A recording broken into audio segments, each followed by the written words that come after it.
the fuck out of bed, bitch. Go.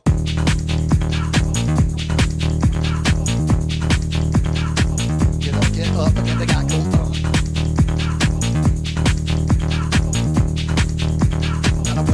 Time to wake up, bitch. Get up. Phew! Hey team, how are you going? Kazzy, how you going, guys? Had to start off a little bit different on StreamYard. Here we are. Hope the sound's going well. Hope you got a little bit of energy. Team, it's taken us a week to get to here just so I could allow the temperature to come back down. How's the sound going? We're straight into it. If you were forced to wear purple in your job, your pride, your ambition, your destiny was to be a leader, moral courage, and you were asked to wear purple and look like a skinnier version of McDonald's Grimace, would you wear it? You can't win. If you wear it and you'd agreed with it, then it looks like you've relented, you're weak, you're spineless. And if you don't wear it, the next board of studies happens and you've been dragged before the coals to say that you're not the right fit for the modern army that looks nothing like it should to prepare for the capability which is fighting a peer-level enemy, at least on a conventional battlefield. And are these the people that wear the purple that you really want to be writing a letter to your mum and dad to say you didn't make it? One, because you didn't wear a purple shirt, but two, I'll wait till the letter gets to me. I don't know how he died because we support, we lead the army, but we actually don't do any of the fighting. Welcome to tonight, team. If this is your first time here, subscribe to the channel right now. Okay, and we're looking forward to a good stream. I hope you enjoy it. We've got a whole bunch of questions here for you. This is StreamYard. It's a brand new face of the channel, but it's here for your viewing pleasure. It's not cheap, but you deserve it. And here we are.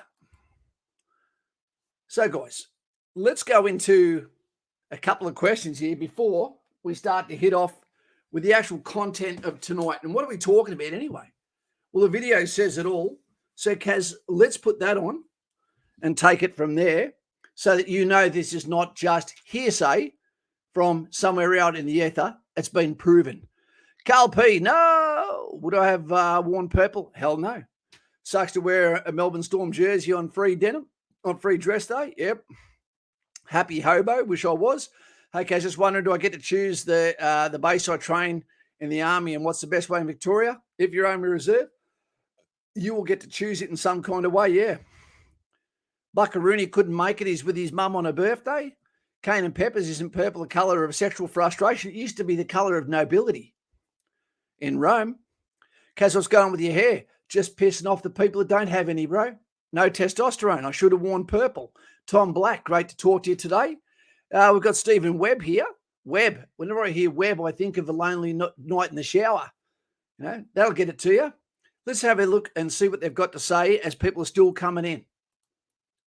Friday was Wear It Purple Day, which is an annual LGBTIQA plus awareness day where people choose to wear it purple should they feel like it, to support the movement, etc. and so on. Unless, of course, you're a cadet in our Australian military. Then, apparently, you have absolutely no choice. Here's Ben Fordham on 2GB this morning explaining. Now, this was not a recommendation, it was an order. The ABC has obtained a copy of an email sent to Defence Force recruits. The directive says, and I quote, "Wearing of uniform tomorrow will be seen as an active protest against LGBTQIA+, which is not in line with defence policy." Okay, not in line with defence policy.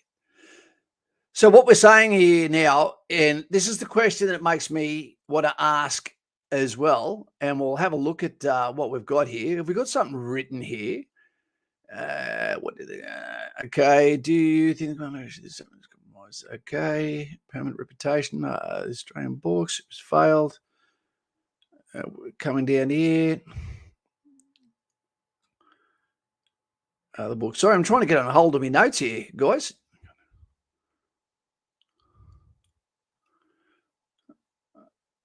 All right, we'll get back to it.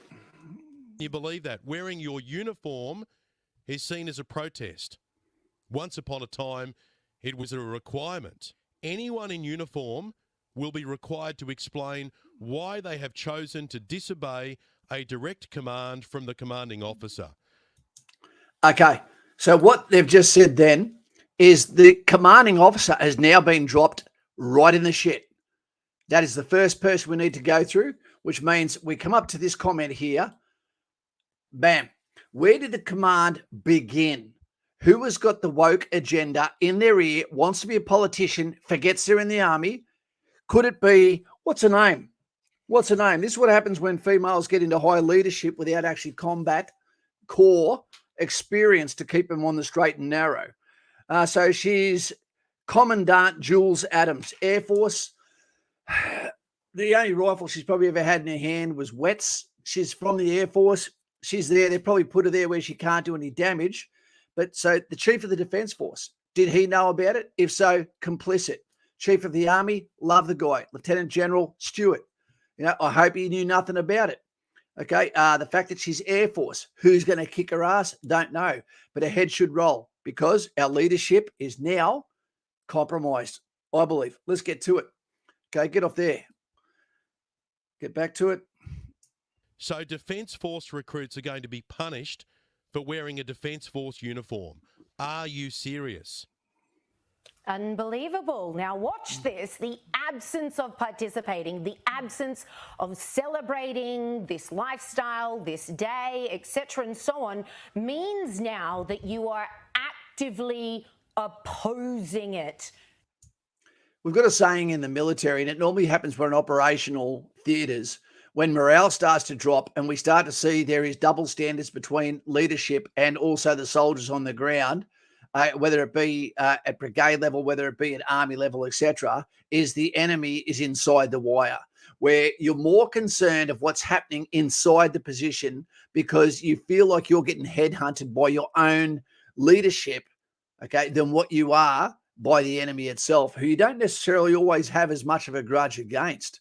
These guys and gals, if they don't do what they're supposed to do at ADFA, okay, at RMC, then what happens is individually with a board of studies, they'll get formal counselling, and this will potentially go against the values of the Australian Army, their leadership, and they may even be prevented from actually getting their commission from the King. That's how big a deal this can be. No, you can't just not participate.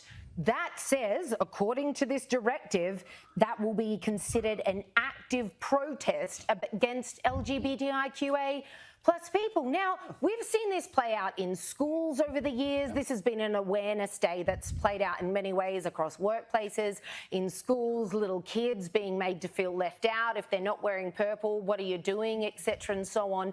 And here we see, keeping in mind our military is part of our government, basically. And this directive, goodness knows. No. Our military is not meant to look like our civilian counterpart. It is not meant to look like our normal society. The Australian Army, Air Force and Navy is meant to look like those that throw their hat in the ring. Individual leaders, okay, go-getters, those that want the path of patriotism, of service, of gratitude to the nation, of sacrifice. They're not supposed to look like the civilian workforce at all. And if they do, we're fucked. We need to do some sackings. What kind of hierarchy it came from. But this is what young people now joining our military are being told. You will comply or you will be seen as an oppressor, as someone who is For what it's worth, I'm not wearing it. I won't do it because if I was an officer, moral courage is the first thing I'm getting told is the sanctity of leadership, making hard decisions in hard times. If you can't do that and our own leadership, like the FBI are doing in America, are forcing their own FBI agents at the lowest level to have integrity, but also have the compliance with the top regardless of what it is, If we're doing that with our own, how are they ever going to be able to stand on their own 2 feet and be brave with the decision-making processes to be able to send people off to die when they're not even got the balls to wear their uniform that they joined up for instead of wearing, again, grimace? Actively campaigning against. If you were a foreign agent charged with infiltrating the Australian Defence Forces to sow discord and disharmony, I mean, you couldn't do a better job than we are doing to ourselves. The Chinese and the Russians, Caleb, must be laughing themselves to death over stuff like that. If you wear the Australian military uniform, you are disobeying orders. Can you imagine Xi Jinping would have woken up this morning having his cornflakes and a cup of coffee and gone, this is the best story I've ever read in my life. Like when he finally decides to stage the invasion, we'll all just be standing there at the water's edge going, yeah, come on, Xi, no problem, just walk on straight in here. Well, we'll be trying to work out what to wear. The problem with this is that when you force someone to do something, it no longer means anything. Like they've actually shot themselves in the foot here by saying we're making this kind gesture to. Okay, we'll get that one off. All right, guys. When you go to join the military, we're going to go backwards a little bit. This is going to be another 3-minute video that I created. This is what moral courage looks like. This is what should be actually on maybe a recruiting ad for Australia. It'd work well the time slot. When was the last time you saw an army ad that wasn't woke, that wasn't all about either feminine energy? When did you see one which was a man with a bit of blood on his brow, you know, with a bit of vomit on his shirt, looking like he's having an asthma attack in a Singapore smoking room, you know, and saying, I can't do it, or another guy grabs him with a handful of anus and picks him up and says, I'm with your brother, and drags him on, and make sure it's a different color, because then you're seeing equity, diversity. It doesn't have to be gender related. Let's have a look at this for a second. This is one I made. I made it for you, and I hope you love it. And Daz, good to see you here. He's an Aussie patriot.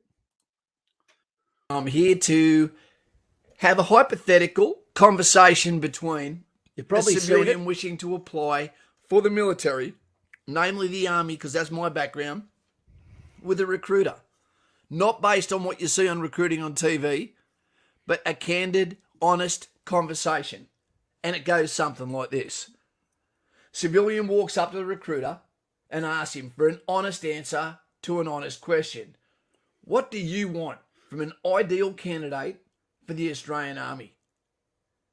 And with the bullshit radar taken off, the recruiter looks at him, leans back in his chair and says, sit down, mate, and listen. Take notes if you need to. I expect you to be 10% fitter than the entry requirements. And if you're a female, I would expect you to meet the male's minimum standard. Have 3 choices in order of what you'd like to do once you get in. For example, infantry, then signals, and my third choice, intelligence. And be able to explain to me why you chose those. It'll make it easier for me to understand you and your capabilities. I need you to be aware of your strengths and your personal weaknesses. That way, we can also do the best fit for you with your military career for sustainability and a long career. Just so everyone knows, Daz, that is a goddamn man. He's on a date by a river watching this with her. That's romance right there. She's going to respect you. I'd expect you to meet the minimum educational. Thumbs up for Daz. Put him down there, team, in case she's watching that too. Well done. We're the sum of the average people we hang out. Requirements before you turn up here. Be in the frame of mind that you are ready to go from the moment you come in. Keep your family in the loop and have them administratively and emotionally prepared, whether it be wife, mother, or children, for you to be gone for anywhere up to a year before reaching your parent unit and muster. The reason is, you may have an act of God, which brings you out of training. You may be untrainable or unable to keep up with the speed of training, or you may even be injured in the course of your duty. If you turn up with excuses or demands, this is not the role for you. You get that, team? If you turn up and you're failing tests, if you can't pass a BFA at Kapuka, this is not your job. If you're a PDI out there, stop being a pussy and put some bloody conditions down on the people at Kapuka. Don't pass on your bullshit to the other cores in IET schools. Make them pass the BFA at Kapuka. If not, then give them the axe until they can. They stay there until they get out of the BFA town, which is Kapuka. Not ready. Last of all, the army is not just a job. Once you're in, and you'll be prepared to either take a life or lose your own in pursuit of the mission, regardless of being a nurse or a mechanic or an infantryman, a woman or a man, a Christian or a Muslim. This is your team. This is your new family. And this is your new life. The currency we live by is capability. There's no rear vision mirrors. Never be in the bottom 50%. Yep. Our training and our hard work in peace is how we make our own luck in times of war. Now, in closing, if you don't like the tone that I'm bringing with this answer, then maybe the army is not for you and you should consider either Navy or Air Force, or maybe even stay in your safe space, which is Australia. If you have any questions on this video or the answer to the question, then I suggest you subscribe and tick the bell right now. So I, Dean Caswell, Kaz from In the Trenches with Kaz, can be in your corner and get you ready. Duty first. Thank you. Thank you, Kaz. And thank you, girls and boys. We're going to watch another video in a couple of seconds. Very well done there, as Bacco pointed out. Okay, the purple also signifies the loss of animals, working dogs, horses, etc., that have worked and beside Australian soldiers and Commonwealth for that matter. Team, we've got another couple of videos we're going to get to, but first what I want to do is ask a few goddamn questions of you. Okay, this is the first one. How do you think this direct threat against our freshest and most vulnerable, also, okay, in their formative years, they're very, very young at ADFA especially, volunteer future leader diminishes internal moral courage before it's even explored or developed. Once you set the standard for something so bullshit as wearing purple, how the hell are they ever going to have the ticker to be able to stand up to be able to have robust conversations, or are they going to turn into goddamn yes men, which means they might as well be working for Putin? That's what I reckon. Okay, next question. Okay, bam. Do you think the commander who issued this statement is compromised and needs to stand down? I want you to answer this one. You're the Australian people. Do you believe whoever was the one that made this call is compromised? Their values have shifted. They're a politician. They're not a soldier. They're weakening the nation. They need to go. Okay, they need to go now. To prevent permanent reputation loss, recruiting dilemma, further recruiting dilemma, or perception of leadership failure in the ADF, which must be starting to happen because it's starting to get too goddamn common now. All right. What's your thoughts on that one? Let's see what you got to say, and then we'll come back again. Don't use the Lord's name in blasphemy. Tom Black, I am a spiritual man, mate. No disrespect meant. You know, and if that was the case, I'm also a man able to say, I'm sorry for my comment. I didn't mean that to Lord. And bam, I hope he takes me back. Right. Let's get that comment off there. Sorry. The banner. Boom, and go back to comments for a second. Okay. So they're all small ones. Has to have a sick me. Yeah, my dog wears a purple poppy every Anzac Day, but he's not dead. He's not dead.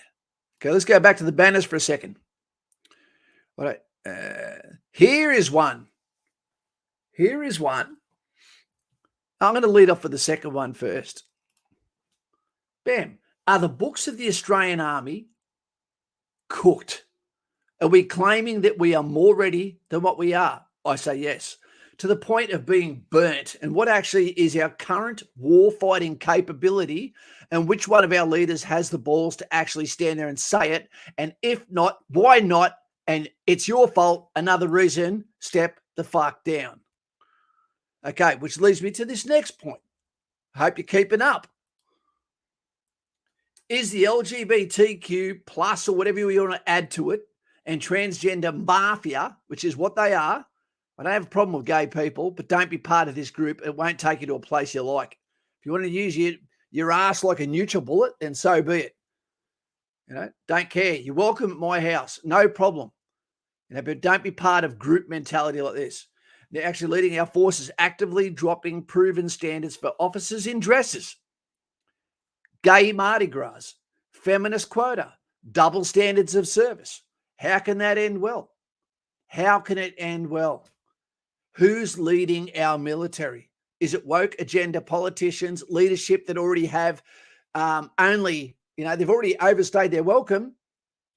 They've got nothing to lose. Now, is it their partner that's speaking in their ear, that's telling them what should happen? Maybe they've got no energy left. If not, get out of the job. Right. Just in case you think, oh, is this a new thing that's just happening? No, this is sweeping the Western world. It's happening in Canada. I don't know if it's happening in New Zealand. It is happening in some of UK. It's happening definitely in the USA. So let's check it out.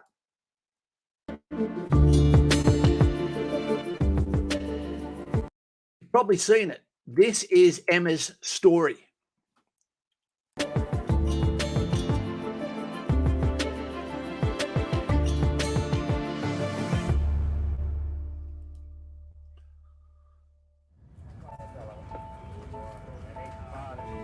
This is the story of a soldier who operates your nation's Patriot missile defense systems.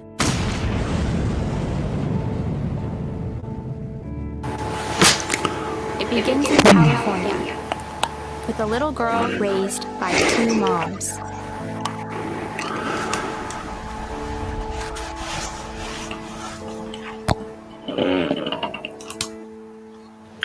Although I had a fairly typical childhood,